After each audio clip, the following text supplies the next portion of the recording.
उस मिरर में रागिनी का रिफ्लेक्शन था, लेकिन चेहरा उसका नहीं, किसी और का था जो सांस भी उसके अंदर से ले रहा था। रागिनी हवेली के उस गलियारे में थी जहां अब हर शीशा उसका नहीं, किसी और का रिफ्लेक्शन दिखा रहा था। हर एको में सिर्फ एक आवाज, तेरा वक्त खत्म हो गया, अब तेरी जगह कोई और लेगा।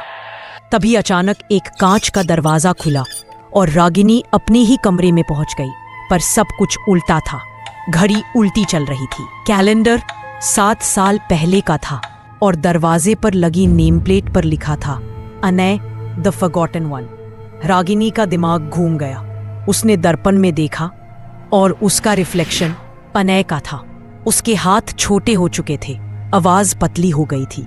रागिनी का शरीर उसके छोटे भाई अनय में बदल चुका था और तभी पीछे से एक लड़की की आवाज आई, अनय तुमने फिर से मिरर टच किया ना, मैंने बोला था ना कि उससे मत छूना। रागिनी ने पलटकर देखा। वो लड़की कोई और नहीं, खुद रागिनी थी, लेकिन 18 साल की, जिंदा और नॉर्मल। वो रागिनी जो अब अनय के शरीर में ट्रैप्ड रागिनी को डांट रही थी। और तभी समझ आया, 7 साल पहले रागिनी ने मिरर के साथ खेलते वक्त अनय को गलती से उसमें ट्रैप कर दिया था और अपना चेहरा उसे दे दिया था।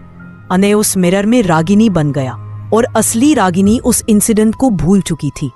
अब 7 साल बाद मिरर ने फिर से सच्चाई पलट दी। रागिनी अब अनय बन चुकी थी और अनय जो अब उसके शरीर में था, धीरे से मुस्कुराते हुए बोला, गेम फाइनली बराबर हो गया दीदी, अब मेरी बारी है जीने की। रागिनी जो अब अनय बन चुकी थी, चीखी, नहीं ये गलत है, तुम मैं हूं। पर कोई सुन नहीं रहा था। मिरर क्रैक हुआ और रागिनी का असली अस्तित्व उसके सामने टूटा हुआ पड़ा था। एक भूला हुआ चेहरा, एक चोरी हुई आइडेंटिटी। और तब से अनय के रूप में रागिनी जिंदा है, पर असली रागिनी अब हर मिरर में ट्रैप्ड है, एक रिफ्लेक्शन के रूप में, एक साए की तरह, हर उस चेहरे का इंतजार करती हुई जो गलती से उसे फिर से बाहर निकाल दे। तो अगले बार जब मिरर के सामने खुद को देखो, एक बार ध्यान से देखना, कहीं तुम्हारे पीछे खड़ी रागिनी तो नहीं, तुम्हारा चेहरा पहनने के लिए।